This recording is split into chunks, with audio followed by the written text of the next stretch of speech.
Hello, it's the start of 2021 and I'm here to tell you about some of the new learning paths, courses and labs we've recently published here at Cloud Academy relating to AWS.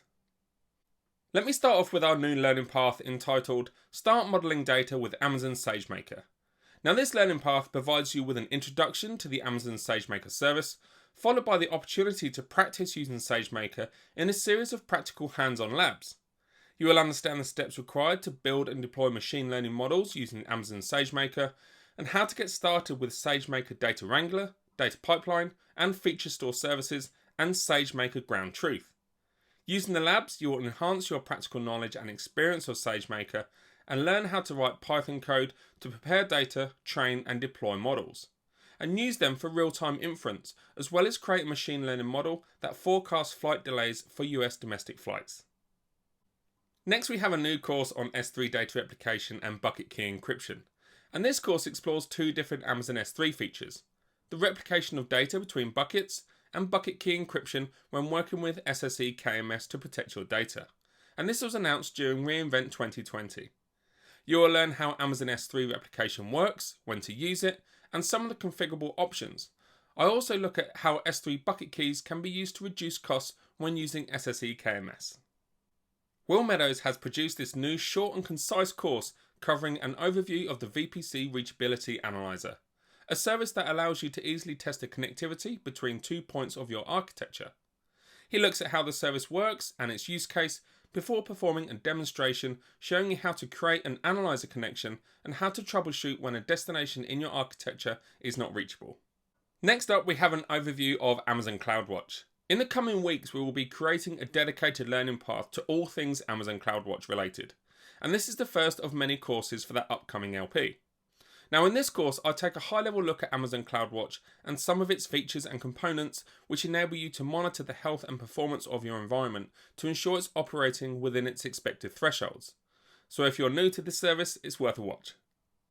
I have also recently published a course entitled Understanding AWS Database Authentication and Access Controls, and this looks at the different options available to you to enable you to authenticate to your Amazon RDS and Amazon DynamoDB databases.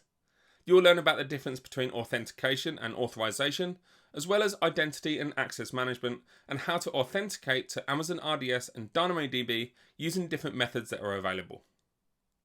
Andy Larkin, our VP of Content here at Cloud Academy, just released a course focusing on components of the Amazon SageMaker Studio. He will introduce you to Amazon SageMaker Data Wrangler, SageMaker Pipelines and SageMaker Feature Store.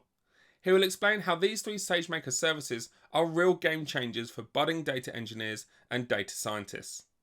Andy will show you how you can get started using these within the Amazon SageMaker Studio. Next, we have AWS Glue Elastic Views. And in this brief course, I provide insights from reInvent 2020 regarding the new AWS Glue Elastic Views service, which allows developers to collate, combine, restructure and replicate data from multiple data stores. I also touch on how the service will play a key role in the world of data analytics. Next, we have the first of our latest AWS labs, starting a highly available graph database with Amazon Neptune. Neptune supports the two common graph models, property graphs and RDF. You can then perform operations using the respective query languages, Gremlin and Sparkle. And in this lab, you will create a subnet group to define in which subnets the Neptune instances, both master and replicas, can be deployed. You will create an Amazon Neptune database, and you will connect to it and perform some Sparkle operations. The next lab is aggregating data with Amazon Managed Streaming for Apache Kafka, MSK. In this hands-on lab, you will see how to create a cluster configuration for an Amazon MSK cluster. You'll connect to an Amazon MSK cluster and create some topics, and you will create a simple application using the Faust streaming library that populates the topics and aggregates the data.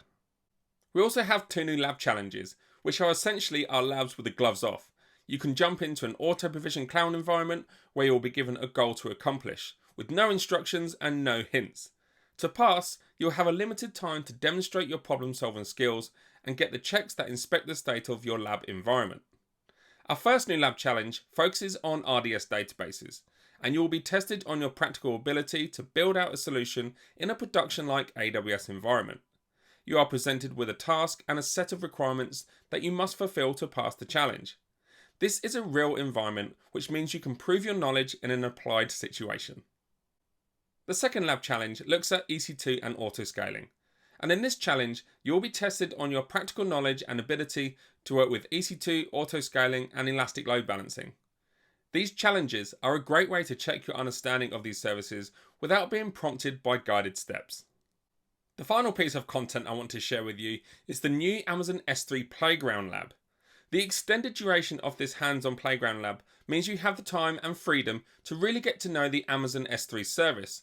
For example, exploring policies and permissions to restrict access to data, or lifecycle and replication rules to automate the moving, archiving, and deletion of data, or even the different storage classes that allow costs to be managed in line with data access patterns.